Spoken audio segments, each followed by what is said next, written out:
Welcome to commerce career centre RRCT lockdown classes. 12th class में अभी अभी ख़त्म हुआ कैश फ्लो स्टेटमेंट। विद्यार्थियों ने बहुत अच्छा रिजल्ट दिया, बहुत अच्छा। अधिकांश विद्यार्थियों का 100% मार्क्स आया। कुछ विद्यार्थी सेकंड भी हुए हैं, यानी कहने का मतलब उम्मीद से बहुत अच्छा रिजल्ट आया। इसका मतलब साफ है कि विद्यार्थी लॉकडाउन अच्छी तरह क्लास कर रहे हैं और बेहतर से बेहतर रिजल्ट दे रहे हैं। क्योंकि लॉकडाउन क्लास अन्य क्लास से अच्छा होने का एक और वजह हो सकता है, क्योंकि विद्यार्थियों के पास काफ़ी समय बच रहा है। जब मन तब, कभी रात कभी दिन, कभी यूट्यूब चैनल से खोलकर वो देख सकते हैं और आराम से कभी भी कितनी भी बार समझ सकते हैं। तो अब मैं अगला चैप्टर स्टार्ट करने जा रहा हूँ, tools for financial analysis. Financial का मतलब आपका हो गया profit and loss, income statement. Tools का मतलब जनरली होता है औजार। हमारे घर में विभिन्न प्रकार के औजार होते हैं। कब किस औजार के काम पड़ जाए ये कोई नहीं जानता है, किस सिचुएशन में किस औजार की ज़रूरत पड़े। ठीक वैसे ही कंपैरेटिव स्टेटमेंट में भी बहुत सारे टूल्स हैं, जिसमें आज हम लोग पढ़ेंगे comparative statement of profit and loss. Comparative का मतलब होता है दो लोगों में 2 वर्षों में तुलना करना। कंपैरेटिव कहलाता है, तुलनात्मक कहलाता है। तो मैं तुलनात्मक अध्ययन सिखाऊंगा कैसे बनेगा कंपैरेटिव इनकम स्टेटमेंट। सर इसके फायदे क्या हुए, आप अपने प्रत्येक प्रॉफिट सिचुएशन का देख सकते हैं। जैसे सेल्स पहले कितना था, आज कितना है, पहले प्रॉफिट कितना परसेंट था, आज कितना है, वो सारी चीज़ों का अच्छा एनालिसिस आप कर सकते हैं। तो आइए ध्यान दीजिए, सबसे पहले क्या जरूरी है कि आप इस टेबल को अच्छी तरह समझ लें। अगर आपको यह समझने में, कमांड करने में प्रॉब्लम होगा तो चैप्टर समझ में नहीं आएगा।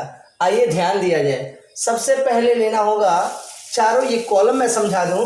पार्टिकुलर जो भी स्टेटमेंट का आइटम होगा वो पार्टिकुलर्स में, नोट नंबर अगर नंबर बुक में दिया रहे तब लिखेंगे, प्रीवियस ईयर जो बीत गया, करेंट ईयर जो चल रहा है जैसे 2019 2020, इंक्रीज या डिक्रीज।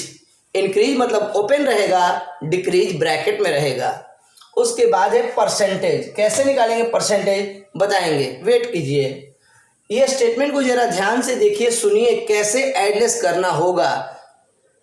इसका स्टेप समझना एकदम जरूरी है। बिना स्टेप समझे क्वेश्चन तो डील होगा ही नहीं। सबसे पहले रेवेन्यू फ्रॉम ऑपरेशन, या इसको आप सेल्स भी कह सकते हैं। इसमें ऐड कर देना होगा अदर इनकम। दोनों को जोड़ दीजिएगा तो टोटल इनकम। सेल करना भी इनकम है और अदर इनकम भी इनकम है, दोनों को जोड़ के यहाँ पे लिखना है। सबसे पहले माय डियर स्टूडेंट्स, सबसे पहले आप 2 ही लाइन बनाना, यानी प्रीवियस ईयर और करेंट ईयर। ऐसा नहीं लिखना है PYCY नहीं, 2019 2020 2 लाइन पहले बनाना, वो 2 लाइन का यूज बाद में। नहीं तो ऐसा होता क्या है, प्रैक्टिकली ये गलत बन जाता है, कहीं विद्यार्थी फंस जाते हैं। तो बेटर होगा 2 लाइन को पहले डील करेंगे, बाद में 2 लाइन। तो रेवेन्यू फ्रॉम ऑपरेशन का मतलब सेल्स, उसमें अदर इनकम जोड़ेंगे तो टोटल इनकम हो जाएगा। उसके बाद उसमें से लेस करना होगा एक्सपेंस, तो हमारा आएगा नेट प्रॉफिट बिफोर टैक्स। उसके बाद यदि हम अपने प्रॉफिट में से टैक्स देते हैं, इनकम टैक्स, तो हमारा आंसर आएगा net profit after tax. Step पे से ऐसा भी हो सकता है कि कोई कोई स्टेप का आइटम ना हो, नहीं होगा स्टेप में आइटम, तो वहाँ पे या तो ब्लैंक्स ऐसे कर देंगे।